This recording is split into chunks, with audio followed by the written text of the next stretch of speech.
আসসালামু আলাইকুম ভিউয়ার্স, আমি উম্মে কুলসুম আপনাদের সবাইকে স্বাগত জানাচ্ছি নতুন আরও একটি ভিডিও দেখার জন্য। আশা করছি যে যেখান থেকে আমার আজকে ভিডিওটা দেখছেন সবাই আল্লাহর রহমতে ভালো আছেন এবং সুস্থ আছেন। আমরাও আল্লাহর রহমতে আলহামদুলিল্লাহ বেশ ভালোই আছি। আজকে আমি আপনাদের সঙ্গে একটা সুন্দর গল্প শেয়ার করব। আশা করি আপনাদেরও গল্পটা ভালো লাগবে। যদি আপনাদের গল্পটা ভালো লাগে অবশ্যই আমাকে কমেন্টের মাধ্যমে জানাতে ভুলবেন না। তো চলেন গল্পটা শুরু করি। একটা জরুরি অপারেশনে তাড়াহুড়া করে এক ডাক্তারকে হাসপাতালে ডেকে পাঠানো হলো। সে দ্রুত গতিতে হাসপাতালে পৌঁছে গেল। তারপর হাসপাতালে ঢুকেই সে নিজেকে দ্রুত প্রস্তুত করে নিল সার্জারির জন্য। এরপর সার্জারির ব্লকে গিয়ে সে দেখল রোগীর বাবা ওখানে পায়চারি করছে ডাক্তারের অপেক্ষায়। তো ডাক্তারকে সে দেখা মাত্রই চেঁচিয়ে উঠল এবং বলল, আপনার আসতে এত দেরি হলো কেন? আপনার কি দায়িত্ববোধ বলে কিচ্ছু নাই? এরকম হাজারো কথা সে ডাক্তারকে বলল। সে ডাক্তারকে আরও বলতে থাকলো যে আপনি কি জানেন আমার ছেলে এখানে কতটা শোচনীয় অবস্থায় আছে? ডাক্তার ছোট্ট একটা মুচকি হাসি হেসে বলল, আমি দুঃখিত, হাসপাতালে ছিলাম না, বাসা থেকে তাড়াহুড়ো করে এলাম, তাই খানিকটা দেরি হলো। এখন আপনি যদি একটু শান্ত হন আর ধৈর্য ধারণ করেন তবে আমার কাজটা শুরু করি। লোকটি আরও রেগে গেল এবং ঝাঁঝালো গলায় বলল, ঠান্ডা হব, আপনার সন্তান যদি আজ এখানে থাকতো তবে আপনি কি করতেন? শান্ত হয়ে বসে থাকতেন? তো আবার হাসলেন আর বললেন, আমি বলবো পবিত্র গ্রন্থে বলা হয়েছে মাটি থেকে আমরা সৃষ্টি আর মাটিতেই আমরা মিশে যাব। ডাক্তার কাউকে দীর্ঘ জীবন দান করতে পারেন না। আপনি আপনার সন্তানের জন্য প্রার্থনা করেন এবং আমরা সর্বোচ্চ চেষ্টা করব। লোকটা পুনরায় রাগিত হয়ে ডাক্তারকে বলল, অন্যকে উপদেশ দেওয়া খুবই সহজ, আপনার এরকম পরিস্থিতি হলে বুঝতেন। এরপর ডাক্তার সার্জারি রুমে চলে গেল। 2 ঘন্টা মতো সময় লাগলো।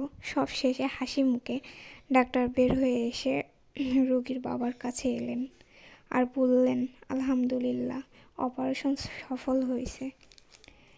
উত্তরের অপেক্ষা না করেই ডাক্তার বলল, আপনার কোনো প্রশ্ন থাকলে নার্সকে জিজ্ঞাসা করুন। এই কথা বলে হাসি মুখে সালাম জানিয়ে তিনি চলে গেলেন। এরপর লোকটি নার্সকে বললেন, এই ডাক্তার এত নিষ্ঠুর কেন? তিনি কি আর কিছুক্ষণ এখানে থাকতে পারতেন না? আমি ওনাকে আমার সন্তানের ব্যাপারে আরও কিছু জিজ্ঞাসা করতাম। তখন নার্স জানালেন, আসলে ডাক্তার সাহেবের ছেলে আজ সকালে মারা গেছেন রোড অ্যাক্সিডেন্টে। তিনি আপনার ফোন পেয়ে উনি তার ছেলের জানাজা থেকে উঠে এসেছেন, এখন আবার দৌড়ে চলে গেল কবর দিতে। কথাটা শুনে লোকটার খুব খারাপ লাগলো। আসলে কথাটা শুনে অনেক খারাপ লাগলো, তাই না? গল্পটা অনেক সুন্দর, তাই না? হয়তোবা আমার বলার মধ্যে অনেক থাকতে পারে, বাট গল্পটা আসলে অনেক সুন্দর আর একটা সত্য ঘটনা এটা। আর সবশেষে একটা কথাই বলতে চাই, একজন মানুষকে আপনি কখনোই তার বাইরের আচরণ দেখে যাচাই করবেন না, কারণ আপনি কখনোই জানেন না তিনি কিসের মাঝে আছেন। সমালোচনা সন্দেহ না জেনেই তাই আমাদের করা উচিত নয়। বিপদের মাঝেই ধৈর্যের পরীক্ষা দিতে হয়। তো যাই হোক,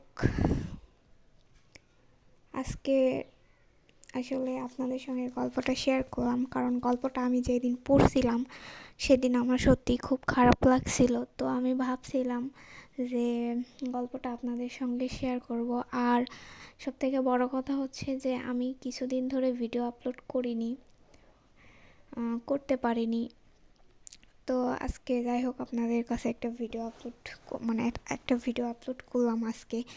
আপনারা যে যেখান থেকে দেখতেছেন, ইউটিউব থেকে অ্যান্ড ফেসবুক থেকে যারাই দেখতেছেন, অবশ্যই এখনও যদি আমার ভিডিওতে একটা লাইক করে না থাকেন অবশ্যই লাইক করবেন, আমার চ্যানেলটাকে সাবস্ক্রাইব করবেন।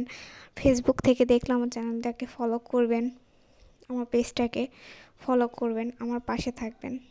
আর যদি এরকম গল্প আরও জানতে চান, শুনতে চান, অবশ্যই আমাকে কমেন্টের মাধ্যমে জানাবেন। আর অবশ্যই জানাবেন যে আমার গল্পটা আপনাদের কেমন লাগলো।